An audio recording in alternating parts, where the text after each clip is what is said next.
Deathless Titans placed upon the face of the earth 3 generations of men, the first of them being men of gold. Becoming too close to gods themselves, Cronus ended their time on earth with an eternal sleep. A second generation came to be, the men of silver. Unwilling to serve the Titans and make sacrifices upon the holy altars, as all men shall do, they were condemned to dwell under the earth for all eternity. Finally, a third generation, the men of bronze, a brazen race, sprung from the ash tree. Terrible and strong are they. Join me as I tell you the tales of the men of bronze. This is Dragon's Blood, Odyssey to Dionysodoros, Episode 12.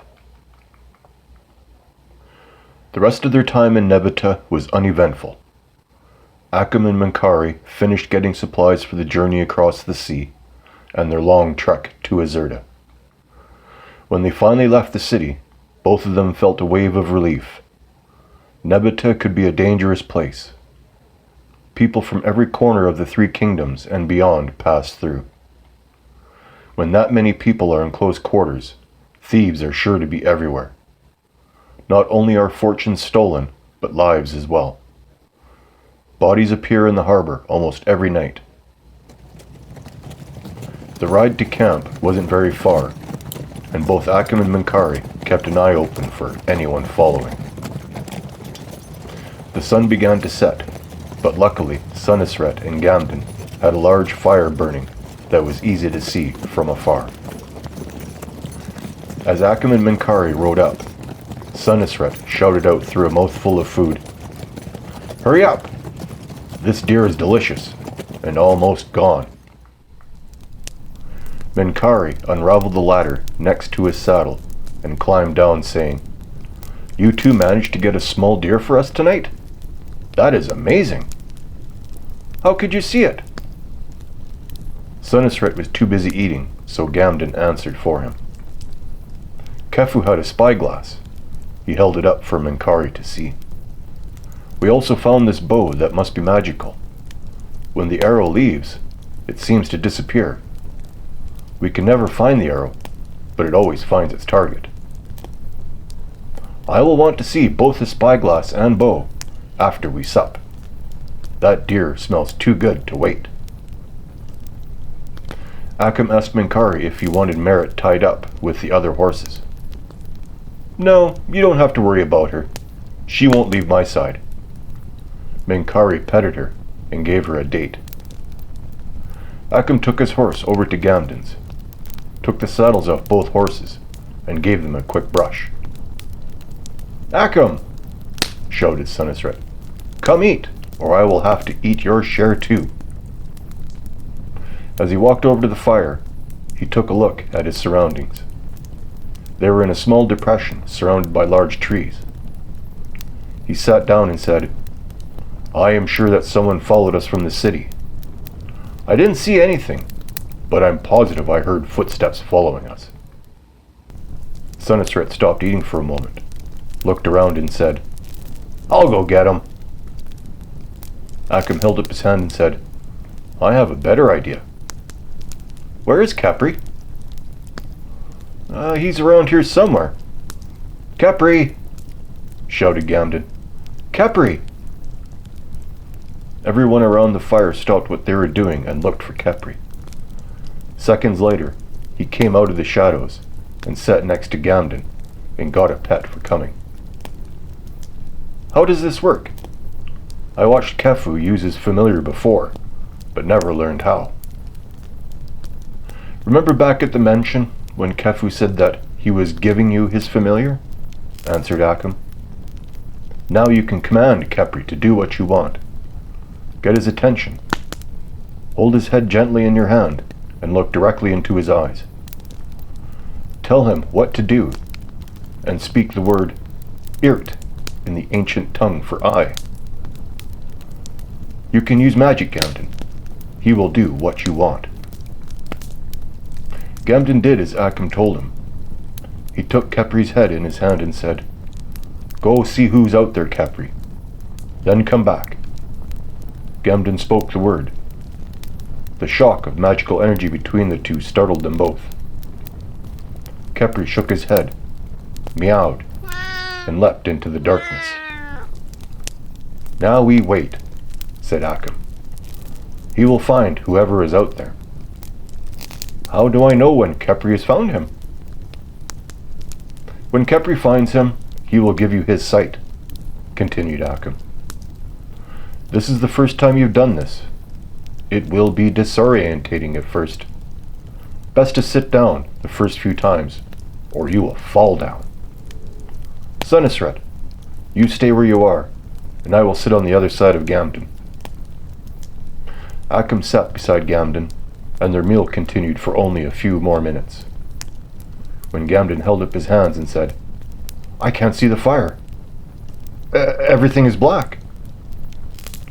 "Khepri has found his prey," said Akhom with elation. "Tell us what you see, and keep your voices quiet. He could be very near." "Yes, tell us what you see," whispered Menkaure. "I've never seen this done before. I'm scared to death, but so excited at the same time." "I can see outlines now, but everything is gray. Too blurry to make out exact shapes." Gamden put his hands down and continued, "I can see clearer now." "Concentrate," whispered Akhom in earnest. "You can do this." I wish that Khepri would get a little closer to him. No sooner had Gamden said it than he almost fell face first into the fire. Sunesret was quicker and sat him back up again. I got so dizzy all of a sudden. My vision went blurry, almost like I was moving, but I didn't move at all. "You can command Khepri while he shares his vision with you," continued Akhom. "In your mind, tell him to slow down." Gamden concentrated and said, "That's better. I don't feel so dizzy anymore. I can see clear shapes now. He is walking around a large boulder." "There is a boulder only 30 feet from here," whispered Menkaure with fear. Gamden said, "He is coming around the boulder now, and I can see him clearly. Only it's not a him. It's a girl. Looks pretty tiny, but she has a dagger." Sunesret laughed out loud and said, "Your first hunt, and you bag a fawn instead of a buck." Everyone laughed. Breaking the tension of the last few minutes, Gamden continued to describe what he saw. "Khepri is getting closer, but the girl sees him now. She's running." Gamden concentrated and commanded Khepri to stay where he was and watch her. "The girl has stopped and is hiding behind a bush. She looks to be more scared of us than anything. I'm going to have Khepri come back now. She's no threat." Khepri broke the link between them and came running back to the fire. Once back, he went straight to Gamden, sat in front of him, and let out a loud meow. Startled, Gamden said, "What do you want, Khepri?" Khepri looked at the deer on the spit and back to Gamden. "Oh, that's what you want." Gamden got up, cut a piece off the deer, and threw it to him. Khepri jumped in the air and caught it in his mouth, then settled down for a good meal, purring all the while. "It would be a good idea if we kept watch throughout the night," warned Akhom. "This little girl could be a scout for a larger group, waiting for an opportunity." "That's a good idea," agreed Gamden. "I'll take first watch." "Enough of all this useless talk," interjected Sunesret. "It's a little girl. If I sat on her, I would probably kill her. We'll be fine tonight. Now, where is that bottle of wine? I sure am thirsty. Been a long day without a drop." "Merit, come here." She walked over to Menkaure. "Down," he said, and pointed to the ground. Merit slowly sat back on her haunches. With a grunt, Menkaure got up and rummaged through the front saddlebag and pulled out a flagon of wine. I got enough for everyone. Did you get a second for me? Asked Sunesret. No, we can share it. There is enough for everyone. Besides, we have to have some for Gamden. He can't drink when he needs to stay up and watch the fire. I'm going to need more wine than that, argued Sunesret. Menkaure waddled over to Akhom and handed him the flagon. Pour drinks for 3, Akhom, while I get a pipe full of hashish ready for Sunesret and me. With a smile, he dug in the saddlebag again. Drinks were poured and handed out. Akhom remained standing and said, I offer this wine to Athena in tribute, so that she may grant us safe passage across the sea. Sunesret gulped his wine down, with the other 2 sipped away at theirs. Menkaure cut off a large chunk of hashish from the block he brought with him and filled the pipe. Okay, Sunesret, this is going to knock you on your backside for the night, so you might as well find a comfortable place to sleep. Yeah, right, snorted Sunesret with derision. I will be up all night with Gamden after that healing potion. Menkaure clenched the bore of the pipe between his teeth while lighting a twig from the fire and said, I grow the finest marijuana in all the 3 kingdoms, and the hashish I make from it is a secret I keep for myself. If you are nice to me, I just might make a little extra for you when we get back. Menkaure held the burning twig over the bowl of the pipe and inhaled slowly. With his lungs full, Menkaure sat back, smoke billowing out of his mouth and nostrils. Carefully, he waddled over to where Sunesret was sitting, broke apart another chunk, placed it in the pipe and handed it over, saying, Inhale slowly now, or you will cough all night long. He took the pipe and lit the twig, and did as he was told. Menkaure watched in amazement as all the hashish burned to ash. Sunesret leaned back and exhaled enough smoke to envelop the campsite. That tastes disgusting, he said, while making a sour face. How can you smoke that all the time? Slowly, Sunesret's body visibly relaxed and he got himself very comfortable. I'll have some more though, please, he said as he lifted the pipe to be refilled. Everyone laughed, and the night went on. Now, Gamden, let's take a look at that spyglass and bow. Menkaure hobbled over and took the spyglass, fishing out a magnifying glass hanging from around his neck. He looked carefully at the lens of the spyglass.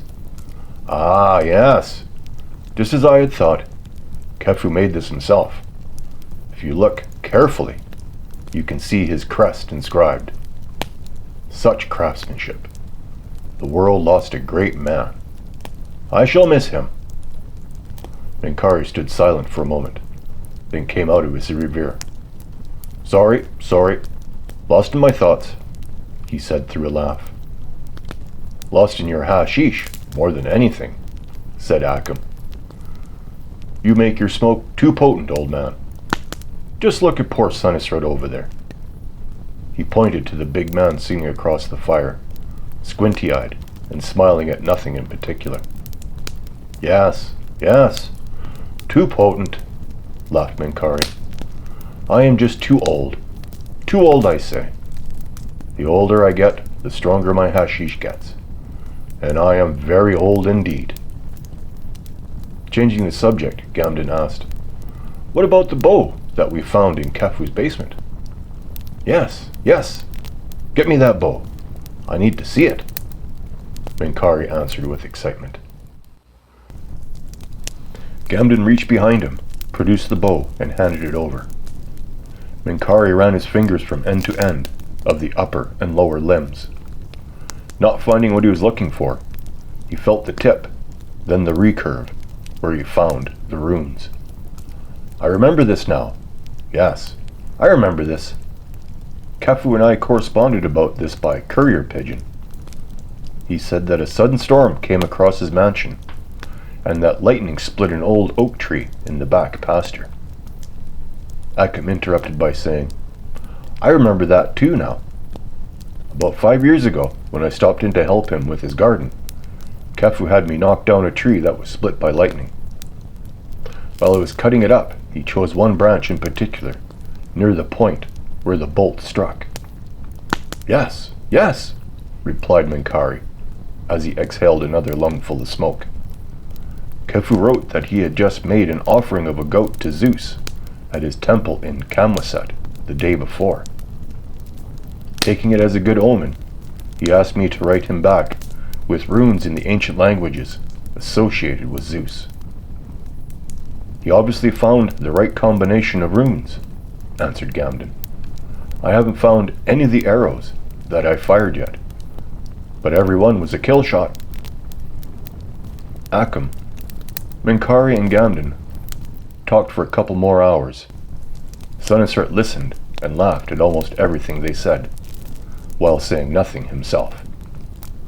Soon, Sunesret was snoring loudly, curled up by the fire to keep warm. That looks like a good idea, said Menkaure. I am ready for sleep too. Akhom, will you please clear away these stones and logs for me? I'll help too, said Gamden. And soon there was a clearing in front of the fire.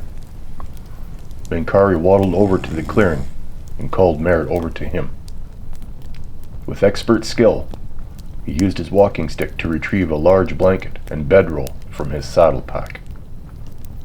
Kneel down, girl, said Menkaure, as he pointed to the ground. Merritt slowly got down on all fours beside him. In no time at all, her saddle was off, and he had her laying on her side. The blanket was used to cover Merritt's hindquarters, and the bedroll between her legs made for a perfect cocoon. Not too much later, Akhom was sleeping comfortably as well, leaving Gamden to tend the fire for the first half of the night. After reading several scrolls that he had taken from Kefu's mansion, Gamden's eyes became heavy, and he dozed off a couple of times. The third time he came out of a nap, the little girl from the outskirts of the camp was suddenly at the fire, eating a handful of deer meat. What do I do now? He thought to himself. From across the fire he noticed that Akhom was watching her as well, through slit eyes. The girl was intent on eating as much as possible, as fast as possible, and didn't notice Akhom give a quick nod to Gamden, letting him know he was ready. Swiftly and silently, Akhom was up and moving toward the girl. She squealed in fear, spun around, and started to run away. The trap was sprung, and Gamden scooped her up in his arms. Kicking and screaming, the girl somehow got her arm free, and with knife in hand, almost stabbed Gamden. But Akhom was faster and took the dagger away. "Who are you?" shouted Akhom. "Let me go, asshole!" she shouted back, and then with all her might threw her head back into Gamden's chin. The girl went limp, and Gamden slowly fell backward and hit the ground with a thud, girl still in his arms. When the dust settled, Akhom stood there, noticing all was silent except for Sunesret and Menkaure's loud snoring. He shook his head and said to himself, "I gotta try some of that hashish." Minutes later, Gamden came to and saw the girl tied up across from him, still unconscious. He could taste the blood in his mouth from his split lip. "That's gonna leave a mark," he said as he slowly sat up. "She hit you square in the mouth, knocked you out cold," said Akhom through a laugh. "These two are still sleeping through all that noise. I gotta try some of that hashish," said Gamden as he shook his head. "Did you find anything on her that could tell us who she is?" "She's dressed in rags," and reed sandals, Akhom said, as he pointed to the girl. But it's this brand on her arm. She is a slave. I recognized it from the shops that Menkaure and I stopped at this afternoon when we were in the city. Most likely her master sent her out to rob us in the night. Sunesret will rip his head off if he comes across him in the city, replied Gamden. Should we keep the girl here or take her back and set her free in the city? Akhom sat back and thought for a second, then said, I think we should keep her here tonight. Tell Sunesret about her in the morning. When we go back to the docks, we'll have to pass by the shop anyway. We have to remind him to keep his temper under control. And we should be fine. Maybe you're right, said Gamden. He won't be drunk, so he might listen to us. The girl rolled over onto her back, blinked twice, then sat straight up with fear. Who are you? What are you going to do to me?